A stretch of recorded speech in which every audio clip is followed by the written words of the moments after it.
When I was but a small child, I went to France. We had a holiday home and it was a pretty cool place.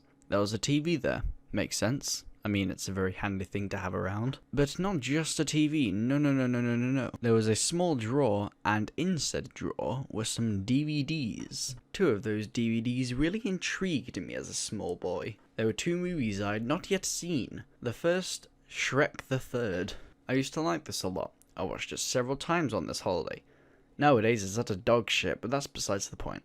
The second DVD was truly something special. I watched it so many times. What is the DVD? Fantastic Four 2005. Until very recently, I remembered basically nothing about it, but I heard it was pretty crap. Not as bad as most other Fantastic Four movies, but pretty bad. So anyway, cut to 10 years later or so, and I'm in a charity shop looking at the DVD rack.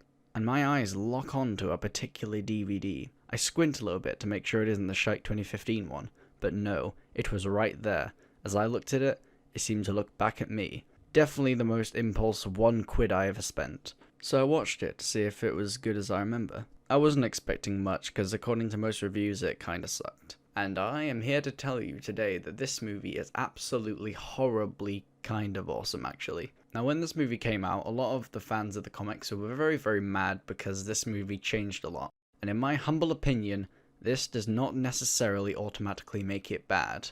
My only problem with this is how they did Doctor Doom, but we'll get onto that later. For now, I actually really like this movie. It's pretty goofy and doesn't take itself seriously, but that just gives it more charm. But actually, even though it doesn't take itself seriously, it does have a lot of unironically great writing sometimes.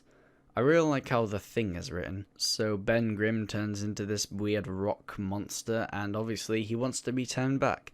And pretty much the whole movie he wants to be turned back until the very end. This creates a lot of sympathy for the character, and it almost feels like a Frankenstein tragedy story. I especially love this scene where he's at an almost convention put on to celebrate him, and we start to see everything through his eyes. We hear people ridiculing him and laughing at him with disgust almost. But we don't see this any other time, showing us that he does not accept this new life and thinks he'll always be looked down upon. Wow, this movie's really great. I can't imagine anything will make it worse. Painful? You don't know the meaning of the word. Oh, for fuck. So Doctor Doom is quite possibly one of my favourite Marvel villains, and I'm really interested in him as a character. If you don't know, Victor Von Doom is a scientist from Latveria, a fictional country in Eastern Europe. His whole thing is that he loves science, but also has a natural gift for magic. One day he creates armor, which gives him super strength and enhances his magic abilities, which he kind of fuses onto his skin. So let's see how this movie handles him. Wait, this is who you casted? Okay. Let's see his costume design. Oh, jeez. Okay, whatever. Maybe it's still good. So what's his magic like? Sorry, what? He has lightning powers, and he got them in the same accident as the Fantastic Four. Okay, what were they thinking? This is pretty much the only thing in this movie that I really dislike. They just made him some Chad-looking guy, and he's just super cheesy. And lightning powers? Really?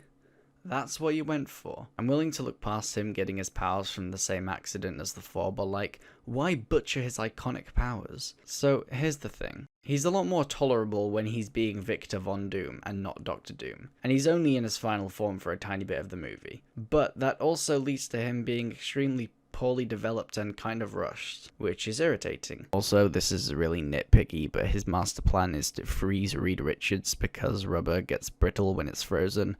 But like, he isn't made of rubber, and he just has stretchy limbs. Like, bruh, is Sue Storm also biologically a chameleon? Anyway, so I'm getting off track. So I guess it could have been worse, and I mean, at least his intentions are pretty clear and not that stupid. And the final battle was actually pretty cool. I liked how it shows that in the end they're actually really good at fighting as a team and combo attacks and stuff. Cosmonaut Variety Hour already pointed this out, but Marvel is really good at doing team up attacks. Much better than DC, which is why the Justice League movies suck anyway. And I also liked how it kind of linked back to Doom's plan of how they defeated him. So yeah, even though I have a lot of problems with Doctor Doom in this movie, he's only in it for like 20 minutes when he's actually being Doctor Doom. And when he's being Victor, he's actually a pretty solid contrast to Reed Richards, who I also really like in this movie. Although I wasn't super invested in his relationship being built with Sue, I think their dynamic is actually really well done. Like, they're arguing constantly throughout the entire movie, and you can easily sympathize with both characters. Reed is completely obsessed with finding a cure and only focuses on that. I mean, after he swore on his life that he would find a cure for Ben, it's understandable. But Sue now thinks that he's been way too obsessed with science lately and has failed to show compassion as a person. And eventually, when he does show genuine compassion, he gets loads of shit from Ben from not finding a cure.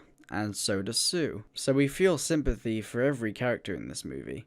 Except Johnny, I guess, but he's just an asshole. Not that I dislike the character, I think he's hilarious, he's just a huge asshole. So yeah, this movie is pretty nostalgic to me, but I don't think that's just why I really like it to this day. Yeah, there is some stupid stuff, and it's pretty cheesy, and the effects are, well, terrible. Even by 2005 standard, they were pretty bad. The thing looks like if a fucking hobnob was jacked. But if you look past all this, then you have a fun superhero movie with some great elements of writing. Not just this movie, but the whole of Fantastic Four as a franchise has been getting a lot of shit in recent years, and I just want people to realize the truth.